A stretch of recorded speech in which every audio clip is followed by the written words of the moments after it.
Before men built kingdoms of stone, before the hum of machines filled the night, there existed a world untouched by time, a world where the wild ruled not with chaos, but with an unbreakable law.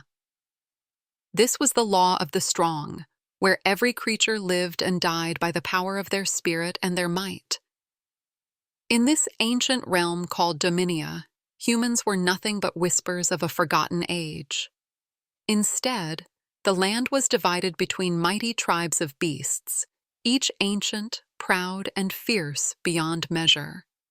These tribes followed their own codes, living fiercely and ruling their domains with iron claws and relentless strength. To the north, the bear clans reigned supreme, massive towers of fur and fury, guardians of the frozen mountains. They were merciless, unforgiving, and their rage echoed like thunder across the land. To the south, the gorilla kings commanded the dense, shadowed jungles. Cunning warriors with minds sharp as their fists, they bowed to no one, not gods, not kings, not even fate itself. Between these two kingdoms lay a great and ancient rift, older than the stars themselves, a chasm that no beast could cross, a wound no word could heal. It was said that peace could never survive there. Yet amid the darkness of endless conflict, legends whispered of a child, a girl, who would rise to defy the ancient divide, not with teeth or war, but with something far more powerful and mysterious. She was called Asteria, the girl who belonged to neither tribe, yet carried the heartbeat of both. Born on the edge of the wild, where the forest met the mountains, she was raised not by humans, but by the wolves, fierce, untamed creatures who taught her how to move silently through the shadows and listen to the whispers of the earth. From a young age, Asteria was different. She didn't speak the language of words, but the language of instincts. Her eyes held a knowing that went beyond any child's understanding. The animals of the forest, bears, wolves, birds, even the elusive lynx, recognized her not as a threat, but as one of their own. She lived in a small cottage at the forest's edge, surrounded by towering trees and the distant roar of the bear clans. Yet, she was fearless. She would walk barefoot through the wild, her hair tangled and free, her spirit unbound.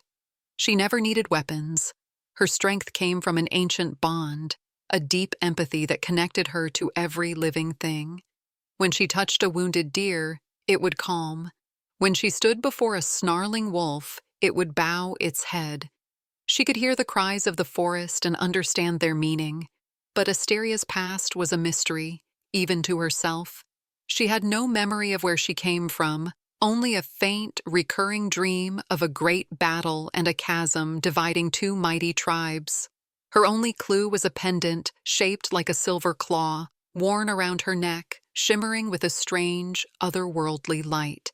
The villagers whispered that she was a child of prophecy, destined to change the fate of Dominia. Yet no one knew if she was a blessing or a curse. As the winds began to shift and the distant drums of war echoed through the mountains and jungle, Asteria felt a call deep within her soul, a call that would force her to step beyond the safety of the forest, to face the mighty beasts she had only ever known from afar, and to confront the destiny waiting beyond the rift. Tensions in Dominia were rising like a storm ready to break. The Bear King, Brunox, a towering figure of muscle and scars, stood atop the frozen cliffs, his eyes burning with hunger for conquest. His clans had long guarded the northern mountains, but now he sought more. He wanted to expand his territory, to crush the gorilla kings beneath his paw. The air was thick with the scent of war. His warriors sharpened their claws and readied their weapons, their roars echoing through the valleys like thunder. Far to the south, in the dense jungle shadows, the guerrilla warlord Threx was no less prepared. He was a master of strategy and raw power, ruling his kingdom with an iron fist and an unforgiving mind. Threx gathered his forces beneath the towering ancient trees, their eyes glowing with fierce loyalty and battle lust. The guerrillas knew what was coming. They would not let the bears take what was theirs without a fight. The drums of war beat steadily, shaking the very ground beneath their feet. Between these two mighty tribes lay the Valley of Bones, a place sacred and feared by all, the site of countless battles and lost legends. Now it was becoming the stage for a war that could destroy everything. Neither side would back down, and the ancient peace treaty that once held them apart was crumbling fast. In the midst of this gathering storm, Asteria's dreams grew darker. She saw visions of fire consuming the valley, of brothers turning against brothers, and the earth itself weeping under the weight of violence. A whisper, carried on the wind, spoke to her in a voice both fierce and gentle. Only one can make the beast kneel. The meaning was unclear, but the urgency was undeniable. The fate of Dominia was no longer just a tale told in shadows. It was unfolding, and Asteria was at the heart of it. Determined to stop the looming war, Asteria ventured into the heart of bear territory, a place where few dared to tread. The forest grew colder and harsher, the air thick with the scent of pine and danger. As she moved deeper, she felt the weight of 1,000 eyes watching her. Growls rumbled in the distance, and massive shapes stirred among the trees. The bears were restless, their anger palpable like a storm about to break. Suddenly, a massive grizzly charged from the shadows, teeth bared and fury blazing. But Asteria did not run or raise a weapon. Instead, she stepped forward with steady calm, her voice barely more than a whisper. She reached out her hand, and the beast slowed, confusion softening its wild eyes. The roar turned into a low rumble, and the bear knelt before her, an act unheard of among its kind. The forest held its breath. Captured soon after, Asteria was brought before King Bruanox himself. The mighty bear king towered over her, muscles rippling beneath thick fur, his gaze sharp as ice. Many had tried to break him, but none had ever dared to speak so boldly. Asteria looked him in the eye, her voice steady and filled with quiet power. She spoke of the old oath, the ancient treaty between bears and gorillas, a promise lost to time, but never truly forgotten. Bruanox laughed, a deep, thunderous sound that shook the cavern where they met. But then, as if remembering something buried deep within his scars, his laughter faltered. Asteria's hand moved to a jagged mark on his chest, a scar only one who knew the past could recognize. In that moment, something shifted. The Bear King's fierce pride bowed to a memory long suppressed, and he knelt, not in defeat, but in reverence. He spoke words none expected.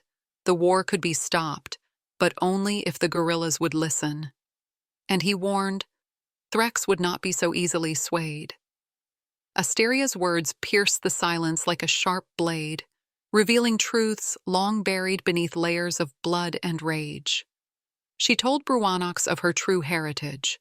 She was not just a wild child of the forest, but the daughter of a human and a mystical seer, who had once forged the fragile peace between the bears and the gorillas. Her existence was a secret kept to protect her from those who feared the prophecy she carried. The Bear King's eyes widened with shock and recognition. The scar on his chest was more than a mark.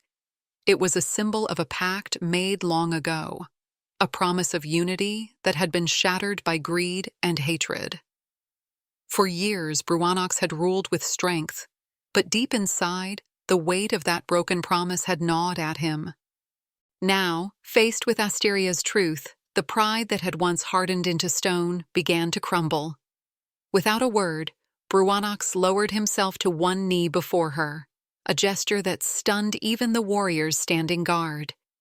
It was not submission born of defeat, but reverence for the bloodline and the destiny she carried. He pledged to halt the march of war, to honor the old treaty once more. Yet his voice held a warning, a shadow over hope. Threx, the guerrilla warlord, was a force beyond reason, a storm that no words could calm. The silence that followed was heavy, charged with the promise of change, but also the threat of violence. Asteria now held the fragile key to peace, but the road ahead would lead her deeper into the heart of danger, where even kings must face their greatest fears. Asteria rode boldly into the heart of guerrilla territory, her presence like a calm before the storm.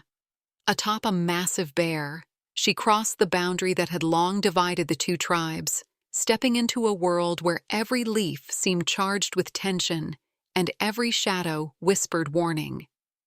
The guerrilla warriors gathered in formation, their eyes sharp and unyielding as they faced the approaching bear and its unusual rider. Threx, the guerrilla warlord, stood at the center, towering and fierce, his chest heaving with raw power and unrelenting pride. His voice echoed through the clearing, filled with scorn. No beast bows to another, especially not because of a girl's command. His challenge was clear, a roar that dared her to back down. But Asteria did not waver. She dismounted slowly, dropping her weapon to the earth as a sign of peace and confidence. She raised her hands, and a strange, powerful energy began to ripple from her, a force unseen by any before, something ancient and mysterious. The air itself seemed to still, the very clouds darkening as if the sky held its breath. One by one, the guerrilla warriors froze, caught in the grip of this unseen power. The great bear beneath her lowered its massive head in submission, a sight that shook the crowd to its core. Then, with a sudden, heart-stopping moment, Threx himself knelt. The warlord, the unyielding king of the jungle, bowed before the girl and the bear.